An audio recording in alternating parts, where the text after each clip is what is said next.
Dan kita akan langsung saja nih ya pemirsa membahas hal ini bersama dengan pengamat politik Adi Prayitno. Mas Adi Prayitno, selamat siang. Selamat siang, Mbak.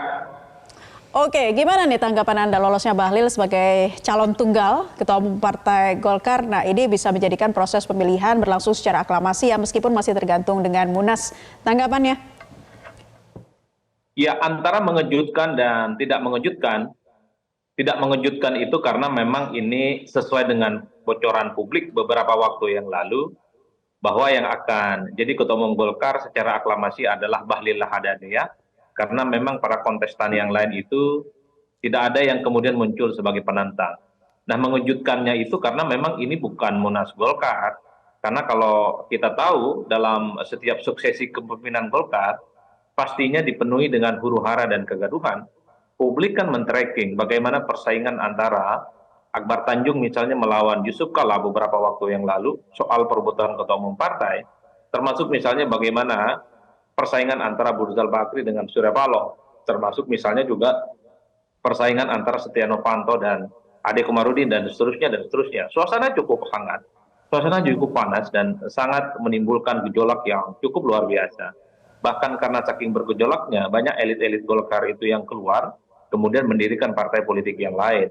Tapi ini yang kemudian membuat saya mengejutkan, karena Golkar itu adalah partai yang cukup besar, di dalamnya itu banyak dewa-dewa politik yang saya kira memang cukup berpengalaman, tapi dalam suksesi kepemimpinan Golkar di 2024, nyaris tak ada perlawanan yang signifikan. Ini mungkin dalam sejarah pertama kali ya, dalam Golkar di mana ketua umumnya itu kemudian aklamasi dan tidak ada penantang-penantang yang kelihatan serius dan muncul secara signifikan. Saya kira di situ konteksnya. Menariknya lagi tentu karena faktor Pak Bahlil ya. Apapun judulnya, Bahlil ini kan bukan ningrat politik.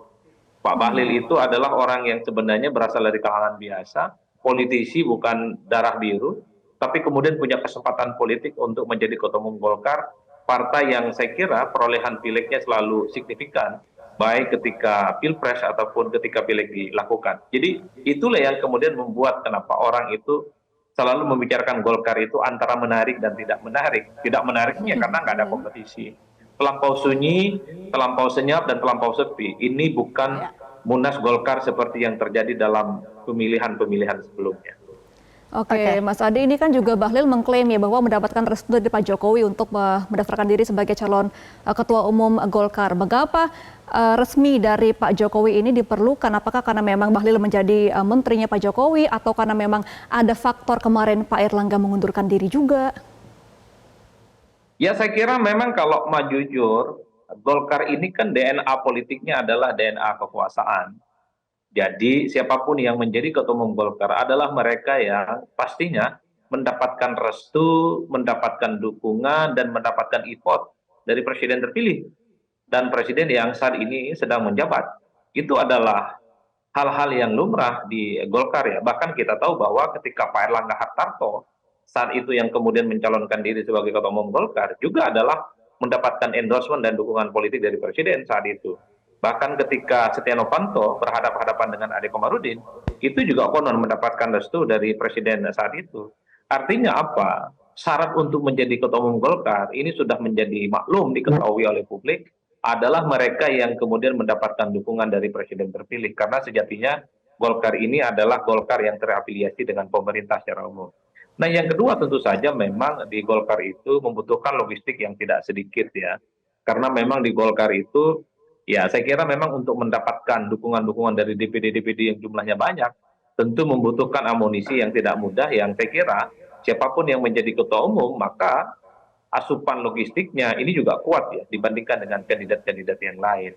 Oleh karena itu bagi saya ketika ada pernyataan dari Pak Bahlil mendapatkan dukungan dari Presiden saat ini, saya kira bukan pernyataan yang mengejutkan. Karena memang sejak awal rata-rata ketua umum Golkar adalah mereka yang seiman mendapatkan restu dan mendapatkan chemistry politik dari presiden yang saat ini sedang berkuasa. Kalau atas dasar Presiden Jokowi masih berkuasa saat ini dan sah-sah saja mendapat restu dari Presiden Jokowi, tapi kenapa harus ada seperti drama-drama gini sih Mas Adi Prayitno? Kita melihatnya Ketua Umum Partai Golkar Erlangga Hartarto mundur secara mengejutkan begitu, kemudian juga Munas yang dimajukan. Ini seperti apa kemudian analisa Anda melihatnya situasi politik di Golkar saat ini? Ya, saya kira sebenarnya setiap suksesi pemilihan Ketua Umum Golkar itu pastinya diawali oleh hal-hal yang dalam kondisi tidak wajar dan tidak alamiah ya. Pasti dimunculkan oleh sesuatu yang sebenarnya menimbulkan kegaduhan. Apa yang terjadi pada Pak Erlangga Hartarto yang kemudian mundur di tengah jalan, ini kan sebenarnya bagian dari misteri yang saya kira pasti dimainkan oleh para politisi yang memainkan politik tingkat tinggi. Karena kalau Pak Erlangga Hartarto misalnya didesak untuk melakukan munaslup, pasti ada tuduhan-tuduhan yang mengarah pada ada orang tertentu yang ingin mengkudeta Pak Erlangga Hartarto di tengah jalan. Pasti yang dituduh adalah kekuasaan kan. Tapi kalau kemudian Pak Erlangga Hartarto itu mundur sebelum waktunya, ini kemudian menjadi alasan bagi Golkar untuk mempercepat Munas. Jadi dalam hal inilah yang saya baca adalah siapapun kekuatan yang kemudian membuat Pak Erlangga itu mundur, itu hebat dan canggih. Karena terkesan bahwa mundurnya Pak Erlangga Hartarto ini tak ada tekanan, tak ada intervensi, tak ada paksaan, sehingga Golkar yang mestinya mereka itu pergantiannya di bulan Desember bisa dimajukan dengan alasan Pak Erlangga Hartarto itu mundur. Setahu saya dalam ADART Golkar, Munas itu bisa dipercepatkan kuncinya satu, mengundurkan diri, kemudian berhalangan tetap, dan kemudian misalnya dia diberhentikan. Nah, Pak Erlangga ini kan mundur. Ini yang saya kira menjadi alasan kenapa Munas itu dipercepat hari ini dan hari esok. Dan bagi saya udah nggak ada yang menarik sebenarnya dibicarakan dari Golkar. Publik sudah tahu bahwa ketua umumnya adalah Bahlil, hasil aklamasi, dan Pak Bahlil itu diusung dan mendapatkan dukungan dari Presiden saat ini yang sedang berkuasa. Iya Pak Adi kan memang kalau Golkar sendiri kan sebenarnya kalau untuk menjadi ketum biasanya yang sudah menjadi kader lama ya di Golkar sendiri. Nah mengapa untuk yang Munas kali ini tidak ada yang mendaftar dari kader-kader aslinya seperti Pak Bamsud, Pak Agus, kenapa malah Pak Bahlil langsung mendaftar, langsung lolos begitu? Apalagi kita mengetahui bahwa track record Golkar ini sering sekali dualisme kepemimpinan gitu kan dari dulu-dulu. Nah mengapa untuk yang saat ini bisa cuma tunggal yang mendaftarkan diri sebagai ketum?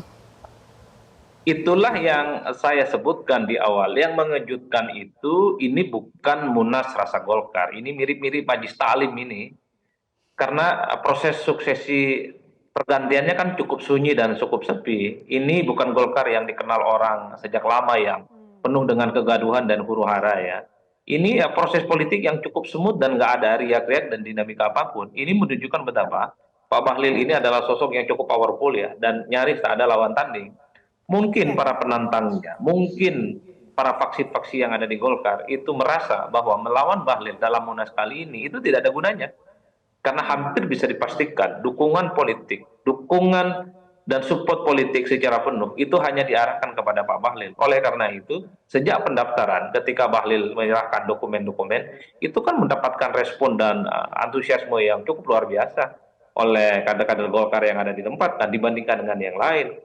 Termasuk misalnya klaim dukungan bahwa Bahlil ini sudah lebih dari cukup kan sebagai syarat dukungan maju dalam Munas Golkar kali ini. 400 sekian, itu hampir keseluruhan pemilih DPD yang ada di Golkar yang memiliki hak suara untuk memutuskan siapa yang menjadi ketua umum Golkar terpilih.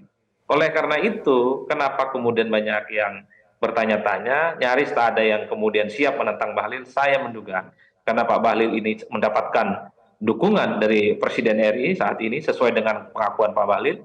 Yang kedua karena memang sulit untuk mengalahkan Pak Bahlil mengingat dukungan-dukungan DPD yang cukup solid. Jadi dengan cara apapun, dengan berbagai manuver apapun, rasa-rasanya melawan Bahlil untuk Munas kali ini itu sulit untuk memenangkan pertarungan. Dan bisa dipastikan Pak Bahlil lah yang sebenarnya secara definitif tinggal menunggu waktu.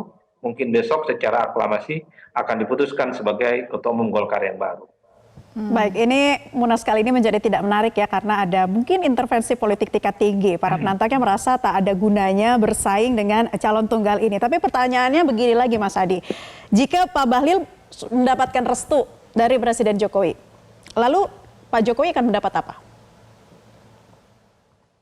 Ya tentu kan publik mengait-ngaitkan soal kemungkinan satu ya bahwa Pak Bahlil itu diklaim sebagai orangnya Jokowi. Yang kedua kan juga muncul ramai soal kemungkinan bagaimana Jokowi juga menjadi bagian dari Golkar. Menjadi bagian penting di pengurus entah sebagai Dewan Pembina, Dewan Pertimbangan, dan seterusnya. Dan kewenangan-kewenangan Dewan Pertimbangan di situ juga akan diperluas ya, yang tak lagi terpusat pada ketua umum Golkar.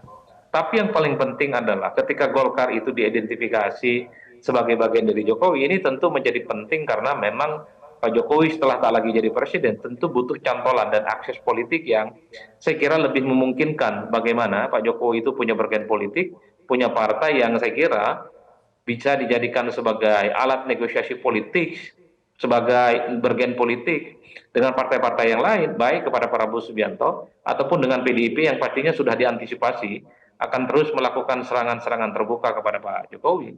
Oleh karena itu, bagi saya intensinya yang bisa didapat adalah tentu butuh kendaraan partai bagi Jokowi, mungkin bagi Gibran di 5 tahun yang akan datang, yang saya kira dinamika dan persaingan politiknya juga akan sangat dinamis.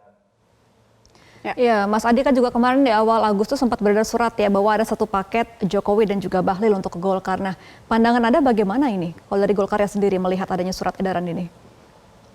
Ya, sebenarnya soal bagaimana Pak Jokowi masuk ke Golkar, semuanya sangat tergantung bagaimana keputusan di Munas nantinya. Apakah boleh ada pihak-pihak eksternal yang kemudian bisa dijadikan sebagai pengurus kunci atau pimpinan yang ada di Golkar? Kalau kita melihat kecenderungan rata-rata secara umum, saya melihat Golkar ini kan partai terbuka. Kasusnya misalnya Ridwan Kamil, yang dulu tidak punya partai politik, dia hanya sebatas misalnya orang yang tidak terafiliasi dengan partai politik, tapi setelah jadi gubernur Jawa Barat, tiba-tiba menjadi kader Golkar dan posisinya sebagai wakil ketua umum.